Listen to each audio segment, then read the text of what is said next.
Xavier Wills, welcome to my video blog number 2. This week I'm 16 weeks out. I'm going to be talking a bit about physio that I've been having for my back, where I've had a few issues in terms of when I squatted and did certain exercises, my lower back would actually round out slightly when I went too deep and things like that. So I went saw a very expensive physio. I'm getting that sorted at the moment.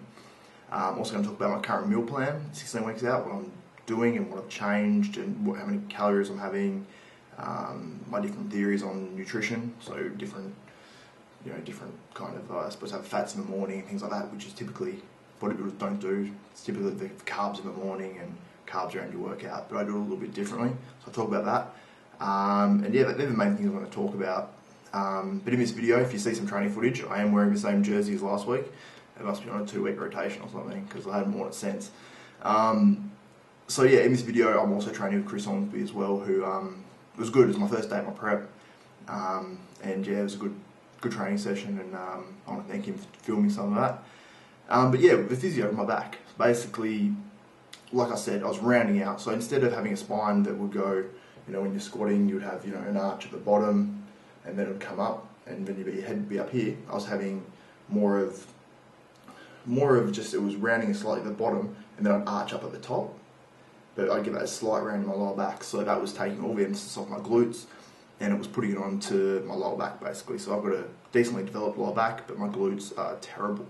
So I'm doing physio. For the first week I did it every day for about 25 minutes, where you do holds and things like that, which is actually quite taxing. I mean, I was sweating my ass off by the end of it, so I did that for a week straight. Now I'm doing it every second day at the moment, just to try to really activate my glutes and stop my lower back from kicking in and getting that movement and motion stuff. So I trained legs last week. It felt a little bit awkward, but it's going to be a lot better. So doing that at the moment. My current meal plan, that's something that people probably want to know about. With my current meal plan, I mentioned I have fats in the morning. My first 3 meals, all fats and protein. So there's no carbs whatsoever basically. Only trace sources that you might get through nuts and stuff like that. So, the morning, for example, I kick off the morning, 5 whole eggs, an egg white, and a couple of nuts. So, and then I have all my supplements. I'll list off all my supplements because people will find this interesting. I have a multivitamin and mineral. I have 5,000 IU of vitamin D, which people are very deficient in these days. 25,000 IU of vitamin A, helps my skin a bit and a few other things, and immune function. Vitamin E, that's another really good one. I have 4 fish oil tablets. I have some curcumin extract, I have some ginseng, I have a green supplement where I have chlorella, wheatgrass, barley grass, there's a few other ones in there. I have a fibre supplement, so you can get something like Metamucil or something like that, but just a psyllium based fibre supplement's good. And I have a little bit of BCAAs and glutamine because I don't always have it at breakfast. I might have it after I do cardio, which is normally done actually after meal 1. Which kind of goes against what a lot of people say about doing fasted cardio. I don't think fasted cardio is necessary. People say, you do fasted cardio because you're just burning up the extra glycogen and stuff in your muscles or whatever. For me, I don't think that really, it's never made a lot of sense. I think if you're going to burn calories, you're going to burn calories. And it might even be more effective after a meal. So in terms of doing cardio fasted, I think it's maybe good for detoxification. But in terms of actually maintaining muscle and things like that, I think there's actually better ways of doing it. And I think after 1 meal is probably one of the better ways of doing it, especially if you're training weight. So meal 2, I'd have I have a little bit of salmon. I have 150 grams of that. I have some coconut oil and greens. Salmon's obviously very good. A lot of anti-inflammatory properties with all fish oils and stuff in there. And coconut oil, it's got MCTs in it. For people who don't know what MCTs are, they're medium chain triglycerides. They actually help with fat burning. So it's a fat that helps with fat burning. And since I've been using it, I really enjoy it. So I just have 5 grams of coconut oil with that meal basically. So in my next meal, I have some kangaroo burgers. At the moment, I'm not having them with a fillet or this kangaroo steak or whatever. I'm just having the burgers because they're nice and easy and they're relatively lean as well. And I have some nuts with that as well. Next meal, I have this is my shake meal. I don't have many shakes in a day now. I just have a WPI and casein blend, mostly WPI. I have some oats and I have some berries with it. So I'm keeping a little bit of fruit in there at the moment. Well, that's my only fruit really. But that's my first carb meal of the day. So that first carb meal comes at 1:30, which is a very foreign idea to a lot of people. But the ideas of having fats in the morning is that will become your primary energy source.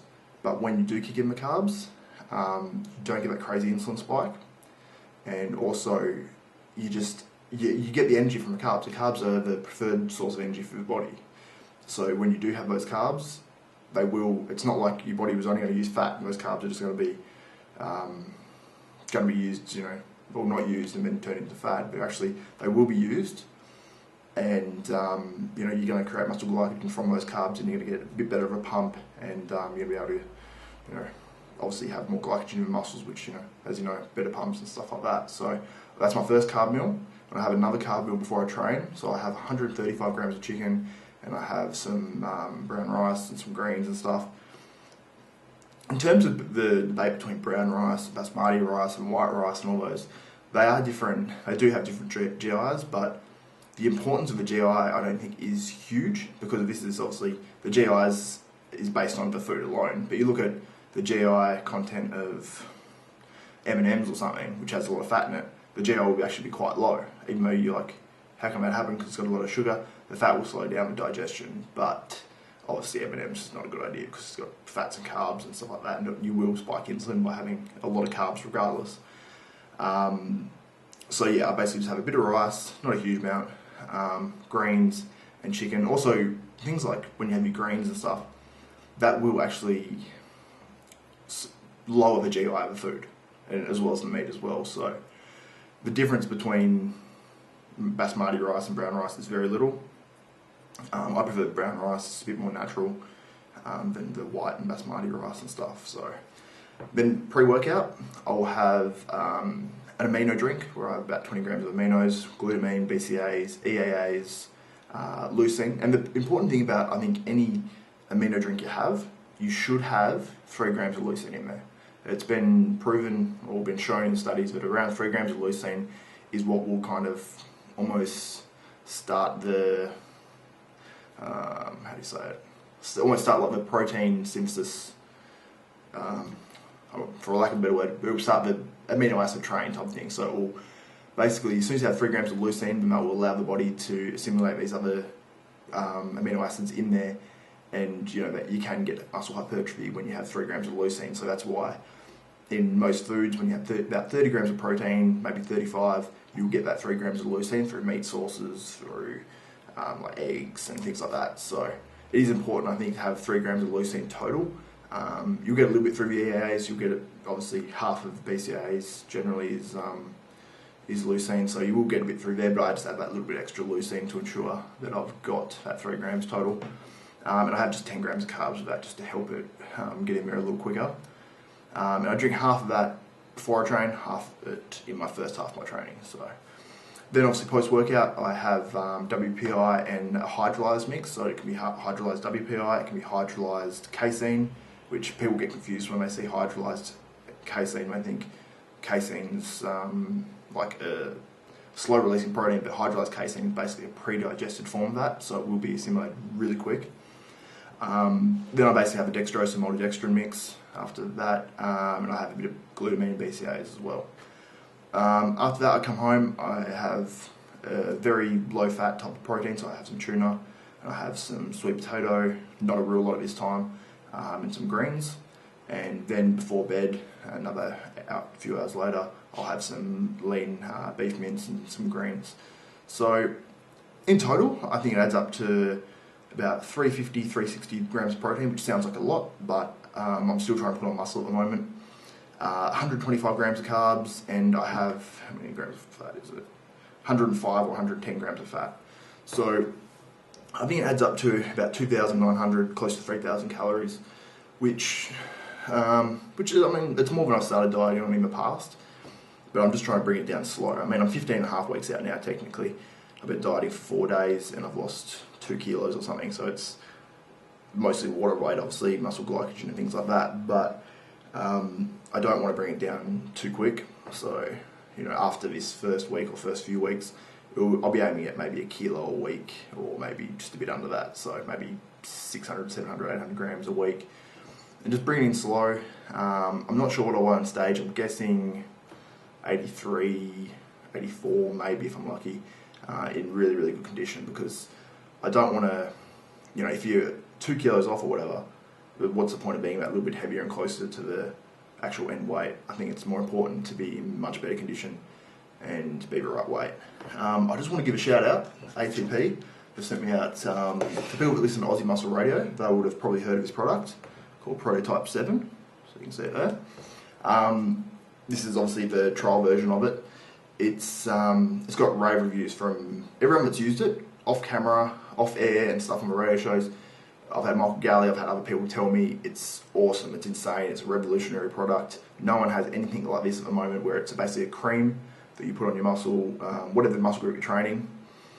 You put it on there and you apparently get insane pumps, and there's a lot of anabolic properties in there. I can't remember the exact ingredients, it doesn't have it on here because it's a trial version.